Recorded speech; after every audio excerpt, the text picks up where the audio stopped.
Hey, I'm Chris Lukey. I want to thank you for joining me here today. If we're meeting for the very first time, I want to introduce myself and tell you a little bit of my story. So if you have a few minutes, come on in and join me. I really appreciate it.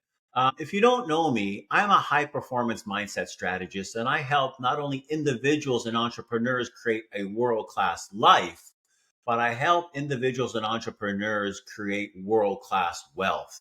And I want to thank you so much for joining me here today because in today's video, I'm going to help you identify the one thing that may be holding you back from the next level of success in your mission driven business. Because if you're here, you're a mission driven individual or you're a mission driven entrepreneur. And I honor you for that. You have a mission, you have a passion, you have a purpose in this world, and you found a way to live what you love. And you want to create an incredible income for yourself and the people around you. You want to make an impact and you want to influence the lives of other people. There's something inside of you. There's a gift that you have been given that is the solution to somebody else's problem. And it's my commitment to you to help you bring that to as many people as possible. And whatever your next level is, it's different for all of us. So maybe you're sitting there and you're saying, you know what? Over the next 6 months, I want to add multiple six figures to my bottom line. Or maybe you feel like you can break through the seven figure barrier with your business. Maybe for some of you, it's not even about the money. Maybe you're looking for greater impact and you're saying, you know what? I want to be considered an influencer by my peers. I want to be considered and respected as an expert thought leader in my space. But maybe you're saying you've been feeling a lot of pressure around your business and you're saying, I want a little bit more balance. And I understand I need to work hard, but I want to reclaim some of those magic moments in my life. And I want to be able to spend time with the people who I love. I want to be able to relax a little bit as I pursue this mission driven business in the world. And all of those are noble goals to have. It's a perfect next level and it's absolutely possible for you. But the reality is most of us are experiencing something very different and we're not making the breakthroughs. We're not breaking through to the next level, but we're stuck on a plateau and we're feeling like there's never enough time. And we're asking questions to ourselves like, how am I going to get it all done? And we're looking at the landscape of your business. And maybe you're saying, there's so many other people doing what I do. Does the world even really need another me? Or maybe you're comparing yourself to others. Maybe you got imposter syndrome. Or maybe some days you're doubting whether or not this massive vision you have for creating an impact is even possible. Or maybe you're just feeling burnt out and you're looking at the fact that you're spending 10, 12, 14 hours a day working really hard, and you're looking at the days, the weeks, and the months, and you're asking yourself, where is all the progress? Or maybe, frankly, some days you're so stressed and burnt out, there is no progress. And you just find yourself getting distracted and you're drifting and you're procrastinating. Well, I can tell you, I can relate to all of that, all of it. I've been through every cycle, every stage, and I want to share with you my story today. So if you have a few minutes, I'd appreciate it if you stuck around because I believe it's going to make an impact for you. I got to a point in my life where I was so burnt out. I was a professional firefighter for nearly 30 years. And maybe you're questioning whether or not you want to be an entrepreneur anymore. Because if this is it, if you're saying to yourself, I found something I'm really passionate about, and you're finally stepping into what you want to do, but this thing that you're pursuing is becoming the greatest source of stress in your life, you don't even know if you want to do it anymore. Now, I want to go through my story with you today because I've learned a whole lot about personal development. I've learned a whole lot about mindset, and mindset's just not a concept. But when I was really young, I had to move away from home at 15 years old because when you live in Ontario, Canada, every young person wants to pursue being a professional hockey player. So I moved away when I was 15, 16 years old, and I was trying to figure out this mindset stuff. I bought my first personal development book. It was Tony Robbins' book, Unlimited power. I had to figure out this mindset stuff. How can I be at top of my game? How can I be the best I can be? So that's what I did. So I was a young boy growing up in Ontario, Canada. And my parents, prior to that, I just want to back up because I was born in Niagara Falls. And my parents, my father worked 15 years underground in a coal mine. And he knew this wasn't the life he wanted to lead. So my parents worked multiple jobs. They worked 2 jobs, 3 jobs, multiple businesses. Finally, they saved up enough money where my parents bought a hotel in Niagara Falls, Ontario, Canada. And that's where I was born. I was born into entrepreneurship. But here's what happened. Unfortunately, my parents had shady business partners. Unfortunately, back in the 60s, people were cooking the books back then. And the books were cooked and they lost everything, everything they worked for.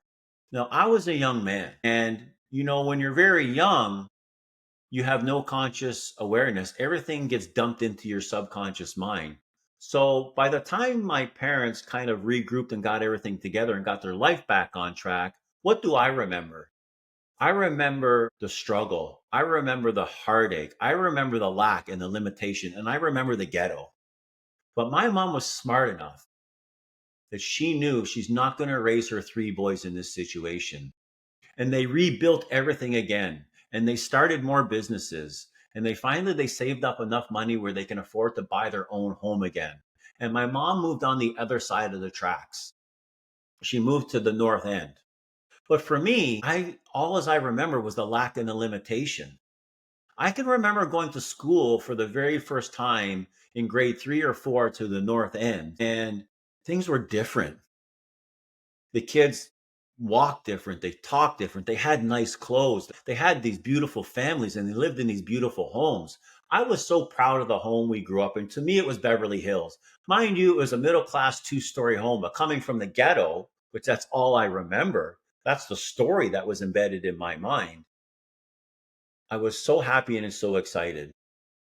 My parents worked incredibly hard, and I am grateful for that. But when you grow up, that's all you know. Your parents are working hard, working hard, working hard. There wasn't such thing as mindset back then. But here's the thing. When you live in Ontario, Canada, every kid wants to be a professional hockey player. And as I grew up through the minor ranks, I was a really successful young athlete and I got drafted into the next level. I got drafted into the junior levels. But here's what happened. Coach at the time had a son on the team. And obviously, he was trying to get his son promoted. So every time scouts and coaches and managers came to watch a game and they saw me play, they would talk to the coach. But the coach was telling everybody that I had a bad attitude, which I didn't. I lived and breathed and put my heart and soul into hockey, but he was trying to promote his own kid. So he was putting me down all the time. I didn't know this until later. But very fortunately, I had a man who believed in me. And that man saw me play and he said, I'm going to take a chance. But what happened was I got drafted in the 12th round. Now, you're saying to yourself, like, you get drafted into the 12th round of baseball, football, hockey, soccer, whatever sport you play, wherever you live, you're a 12th round draft pick. Your chances are pretty slim. But I had no plan B. And when you focus all your attention and energy on who you want to be and what you want to do, it comes to fruition. And that's what I did. Mindset and personal development has been a huge part of my life. And when I got drafted, to me, there was no difference between a first round and a 12th round. I had no plan B. I was going there to make the team no matter what. But I knew things had to change. So at 15 years old, nearly 40 years ago, I got into the personal development space. I bought my first Tony Robbins book because he was back then the only person I knew who was talking about mindset and strategies and next level and overcoming adversity and what it took to make it. So I bought this book, 15 years old. I still have this book today. That's how passionate and I've been about personal development and high performance. So guess what happened? Well, the coaches and managers, they didn't expect me to make the team either. I kept hanging around and hanging around. And it's really like they didn't have a roster spot for me because they didn't really expect me to make it, but I did. But they had to give me a position on another team, a lower level team that they were affiliated with. And they said, Chris, we got two options. You can either go home and play home, or you can stick around. You can play on our B team. And if anybody gets illness or injuries or if something happens, we'll call you up. Well, that's what I did. There was no chance in hell I was going home. So I went to this lower level B team. And sure enough, probably within 4 or 5 weeks, there were injuries. And I got called up. And I got called up for a game or two, and I'd go back down. And then a week or two later, I'd get called up again and go back down. Well, this went on for 3 or 4 months until Christmas time. And finally, some of the first round and top players that they had drafted weren't performing. And there was a few other injuries and illnesses. So by the time Christmas rolled around, I got a permanent spot on the team. And this 12th round draft pick played 4 years of junior hockey. It's like playing 4 years of NCAA Division I football, whatever that is for you where you live. But that was it. I achieved my goal and my dream, but it wasn't over yet. I wanted to be a professional hockey player. So I had to go to the next level. Well, unfortunately, although I spent 4 years at the elite division junior ranks, I didn't get drafted into the NHL, but I played well enough to get an invitation. So I got invited to a pro camp, which was the camp of the Washington Capitals at the time. Now, same thing happened. I spent 2 years playing professional hockey, but I never got an opportunity to play for the big leagues. Then again, I played for the minors because there was no plan B. I didn't want to go back home. I wanted to pursue this mission. And after 2 years, I lived in Norfolk, Virginia, not your typical hockey town. We lived 30 minutes away in Virginia Beach. And as a Canadian, it was kind of really interesting because I went from really cold, snowy winters to going to a hockey arena in shorts and flip flops. And it was incredible. But the amazing thing was, if you know anything about Norfolk, Virginia, it's the Eastern Seaboard Naval Base. Well, there was a ton of Canadians there working in the Navy. And they loved hockey. So we used to sell out every game. And I mean 6,000 people in Virginia Beach, Virginia, the last place you'd expect they would love hockey. So I played 2 years there. And it came to a point I was 22 years old. And at the end of my second year, the coach pulled me into the office and he said, Chris, we're going to trade you. We're going to trade you next year. What do you want to do? And I said, like, I was 22. You know, when you're an athlete at that age, your time is limited. I wasn't making big money. I was making a few $100 a year. But you know what? I love the fact that I actually got paid to play a game that I love. And I went back home, back to Ontario, Canada. And when I went home, several of my friends, several of the friends I played hockey with and grew up with, they were getting hired on my local fire department. And so I decided to put an application in. Well, the very first time I put my application in, I got an interview, but I didn't get hired. So I didn't give up on now I had a new dream. I had a new goal, and I didn't give up on it. Took a couple part-time jobs. I moved back home with my parents, and sure enough, a year later, they called again. Well, fortunately for me, I wasn't that far distant from being a professional athlete, and I was in really, really good shape. So the second time around, they called, did the interview, passed all the fitness tests with flying colors, and I became a professional firefighter. But here's the thing.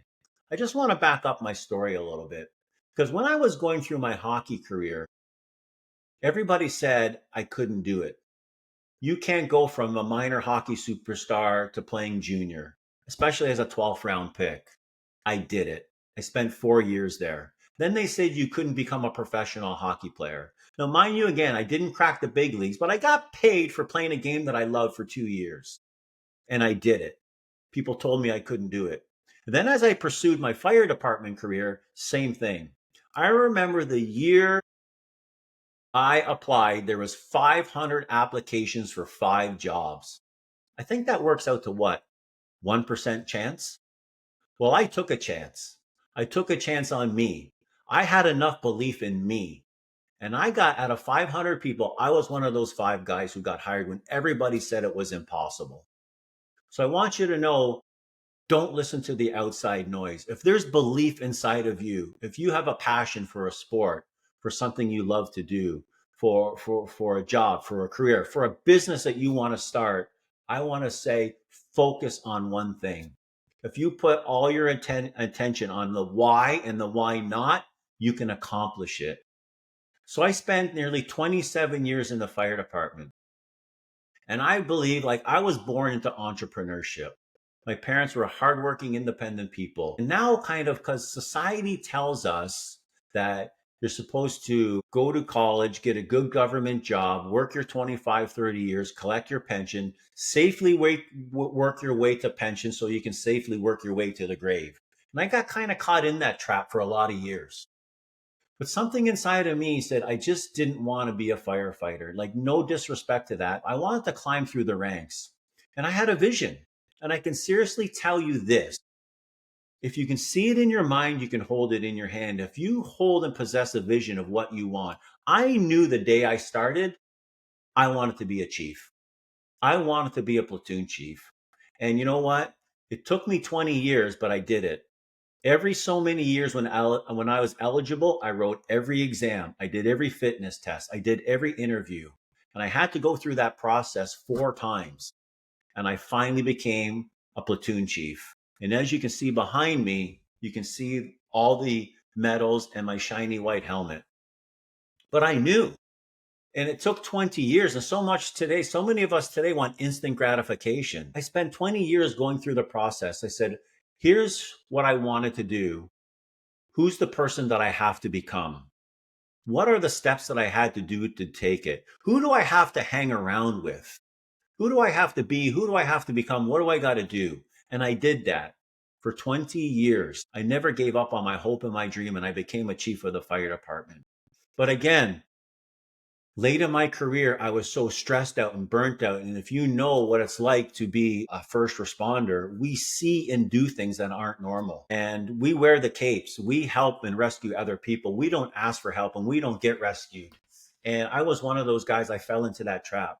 And I fell into a lot of deep, dark times: stress, overwhelm, anxiety, and yes, PTSD. And at the end of my career, I had an opportunity to take an early retirement. And I can remember sitting in my office and I can remember driving around in my supervisor's car. And I just felt like I was meant for more. There was something inside of me that says I was meant for more. Is this it? This just can't be it. You can't just collect a paycheck from an employer for 30 years. That comes to an end. And then what do you do next? So there was something inside of me that says you were meant for more. Your parents were leaders. They were hard workers. You were a leader. You played pro hockey. You coached 25 years at elite level hockey. As I went through the ranks as a leader in the fire department, I coached and helped people. And when the bell rang, and whether it was 7 a.m., 7 p.m., or 3 o'clock in the morning, I had no choice. I just got up and helped people, no questions asked. So I felt, you know what? This has been a huge part of my life. So at 49 years old, I took an early retirement from the fire department. I took a haircut in my pension. I took a haircut in pay. I took a haircut in benefits. But this is what I wanted to do. And at the time, my wife's father was an entrepreneur as well. And he was getting into his late 70s. And he was a General Motors executive. And through being a General Motors executive, he had the awareness and knowledge that there was where he worked, the factory environmental air conditions were really poor. And he invented a commercial machine that went into factories that cleaned the air and the environment, because there was a lot of carcinogens. There was a silica dust powder that was floating around. So just for simplicity's sake, he invented this machine that cleaned the air of factories, that kept workers healthier and lived longer and got them through off WSIB, or it cleaned the air of the factories. So I was always fascinated by what he did. And when I met my wife, I was like, for 20 years, I was so fascinated and I wanted to help him and I wanted to work with him. And he knew I was interested, but he was one of those same thing. He worked hard like my dad, like my parent, hard worker, old school guy. These guys knew how to work hard. And I tell everybody, if hard work was the road to riches, so many of us would be millionaires today. So I came to a point in my life, I was stressed out, burned out. I had an opportunity to retire. And finally, the day I waited for, my father-in-law asked me, if I'd be willing to work for the company. And I said, oddly enough, I'm thinking of retiring from the fire hall. I would love to come work. So for an entire year, while I was still working at the fire department, I was going to trade shows with them. I was learning the business with them. I was doing things with them. We were going to the factory where the machine was built. I was learning the systems and processes of the business. And then I finally took the leap and I retired. Well, I retired in August 2019. 1 week later, my father in law passed away, and we were all left with this giant empty space. Not only was he gone, but there was this giant hole with the business because he never had a succession plan. There was no plan. He didn't groom anybody. He kept all his secrets to himself. As much as I was learning, I didn't learn everything. He truly believed that nobody could know or do what he could do at that level. And when he passed away, there was not only a giant hole in our hearts, but there was a giant hole in the business. And that was August 2019. Well, guess what happened just a few short months after that? This thing called COVID hit. So I don't know if you remember now, March of 2020, the world shut down. And when my father in law passed away, his partners decided they didn't need me anymore. And they kicked me out of the business. And they thought they were going to do it alone themselves. And as they were trying to do it alone themselves, 6 months later, COVID hit and the world shut down and their business shut down because it was a global business. So they couldn't travel and do business. And they couldn't even manufacture the machine because factories were shut down. Everything was shut down. And here I was left wondering, what the heck am I going to do? I don't even have a job to go to. I took a haircut and pay to go work for the family business. The business shut down. Father-in-law died. COVID hit. I fell into a deeper, deeper, darker place. I didn't know what to do. And eventually, not only did I get dismissed from the business, but the business got sold. And it was a family business that was in the family for over 30 years. So we were devastated, and I was devastated, and I was left wondering what's next for me. Fortunately, I truly believe this. Things happen for you, not to you. And again, now I had children and I had a son at the age where he was playing hockey, pursuing his mission, wanting to be a professional hockey player. As he was coming up through the minor ranks, COVID hit. It was just the year that he was stepping into the junior ranks, the next level. Well, all that got shut down. But the good news is there was a lot of places in America that were wide open, a lot of states. And a lot of these American programs were recruiting Canadian kids. We didn't know anything about it. We didn't know anything about the how, the who, the what, the where, the when. We just knew it was an opportunity. And there was this incredible private school in Cleveland, Ohio, who pursued my son, and we took a chance. He was so scared. He was so scared, but we knew if he wanted to pursue his mission, he had to take a leap. And he was only 16 years old. And as scared as he was, he says, it's one of the few places in North America that's playing hockey. So where I live, the Canada-US border, and there's 4 separate border crossings. And one of those border crossings is literally a bridge that goes across from Canada to US that goes over Niagara Falls. True fact. So we drive up to the border. It's the middle of COVID. I got all my son's, his hockey equipment, his bags, his luggage. He's getting ready to move to Cleveland, Ohio to go to school. It's mid-August 2020. And I pull up and you can see the bus, the school, the bus, the team bus is there waiting for him and on the other side of the bridge. You can literally see it. And the border guard says, to me, if you go across, you cross the international line. When you come back to Canada, we had to quarantine. And she says, you're going to have to quarantine for 14 days. And I say, I'm literally just dropping my son off and coming back. Why would I have to quarantine? Probably not even going to see or touch anybody. But she was adamant. So I said, well, what's the solution? She says, your son could walk across the border. And I'm like, oh my God.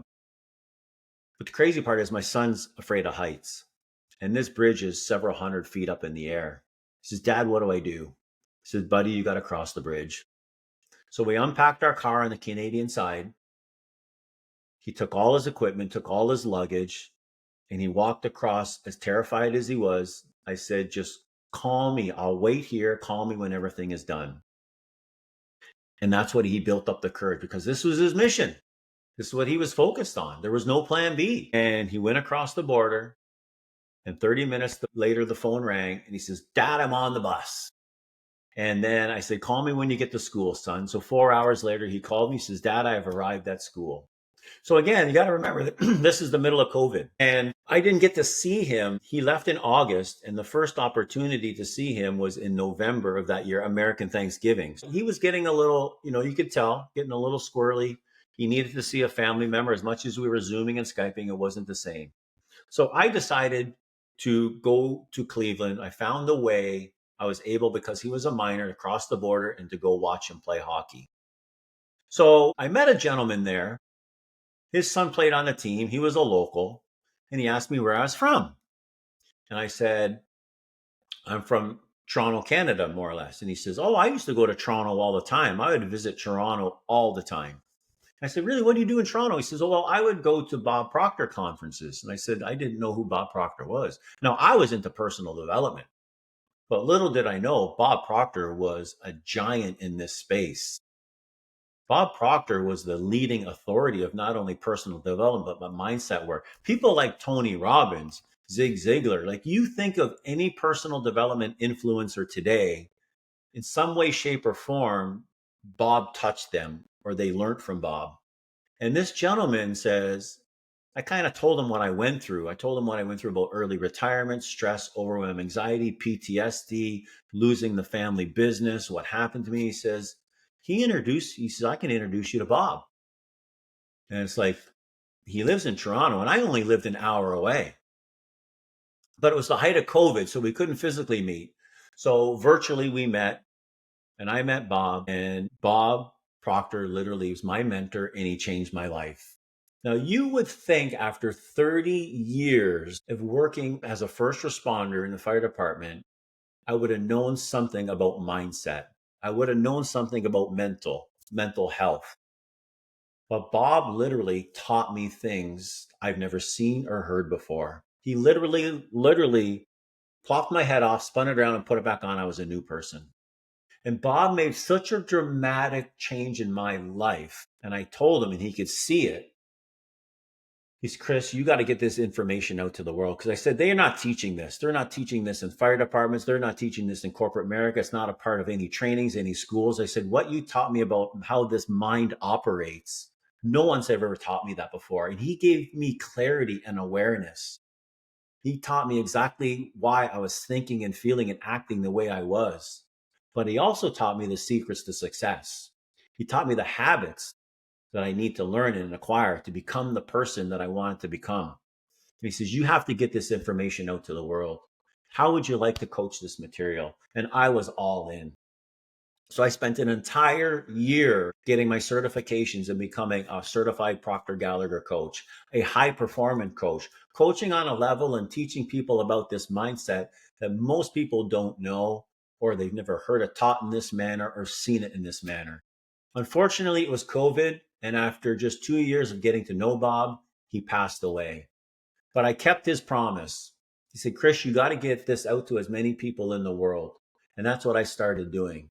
Well, Bob's gone now, and it's been about 3 years, but I've started my mission-driven business. And I never, ever forget, Bob said to me when I first met him, first of all, he said, what do you want? Like, what do you really want? And at the time for me, I wanted awareness. I wanted peace. I was so stressed out, burnt out, and I wasn't making a lot of money. And I told him I was supposed to be part of this business, and I got shut down. I says, I love helping people. So he got me into coaching, and I took on his legacy. And now I've become one of the top 1% of the Bob Proctor coaches in the world. And I'm proud of that, because my whole life was built on overcoming obstacles, being focused on what I want, helping complete strangers. And that's what I do today. So that's why I say, if you're still here, I want to share my story with you, because I know what it's like at every stage. My parents went through it. I went through it. My kids went through it. So no matter who you are, where you are, what you're doing, everything and anything is possible. But before Bob passed away, and I didn't know he was ill, he said to me, Chris, because I learned the limited income. That's where I was born and raised. My parents worked really hard. And society tells you to go to school, get a good government job, collect your pension, safely work your way to pension so you can safely work your way to death. And I bought into that narrative. But as I mentioned, I grew up in an entrepreneur family. My parents, my in laws, there was something inside of me saying you were meant for more. I accomplished all these things, but I was so unfulfilled. And Bob says, what if you turned your monthly income into your weekly income? And to me, that was like mind blowing because I've been literally earning the same paycheck. We had a joke, it was called every other Thursday. And you just waited till Thursday. And then you can afford to do more things and buy more things or have more things or whatever. You just waited till Thursday and you're barely getting by. And it's like every other Thursday. I collected a steady paycheck for 30 years. And Bob said, what if I could turn your monthly income into your weekly? Well, that just blew me away. He says, well, what if you wanted to turn your annual income into your monthly income? And I'm like, what? I was making pretty good money at the time. And I said, my annual income into my monthly income? He says, yeah. He says, Chris, that's all possible for you. And I have turned my monthly income into my weekly. And my big, hairy goal is turning my annual income into my monthly income. And we're getting closer to that mission every day. And I want to help you do that. So if you're a mission-driven entrepreneur, you're a mission-driven individual, we can accomplish all of this. And that's what I do now. And now I'm a high-performance life and business coach. We help people not only create massive wealth in their life, but massive wealth in the business. There is a secret to getting rich. Getting rich actually isn't a secret. Getting rich is a science, and it's a mindset science. And the game has changed. It's now 95% mindset, 5% strategy. And Bob taught me these strategies. There is a specific order in which you and your mind have to operate, and there's a specific order on the person that you need to become. And Bob taught me about the laws of the universe and the laws of vibration and the laws of attraction.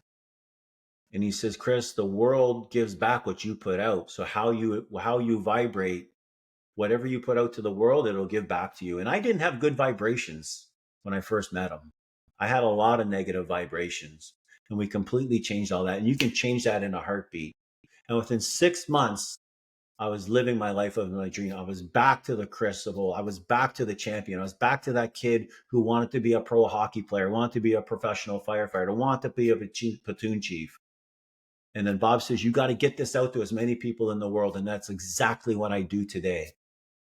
So if this resonated with you, please don't hesitate to reach out because I have an incredible story. My family has a story. My children has a story. And now I want you to live your story. I want you to live your purpose, your passion, because all of that's possible for you. So click the link below, book me on my calendar, email me info@chrislukey.com, info@chrislukey.com, or you can hop on my calendar and we can talk about where you want to go. I'm so passionate about helping people because I've seen it happen. I have turned my monthly into my weekly, and we are on track in turning my annual income into my monthly income. It's all happening because that's all I think about. There is no plan B. Put all your efforts on the why and who you want to become. Don't think about why you cannot. Only think about why you can. So let's hop on a call. I want to help you with your mission-driven business so you could live life on fire. I want you to be the hero of your journey. Thanks for tuning in. I really appreciate it.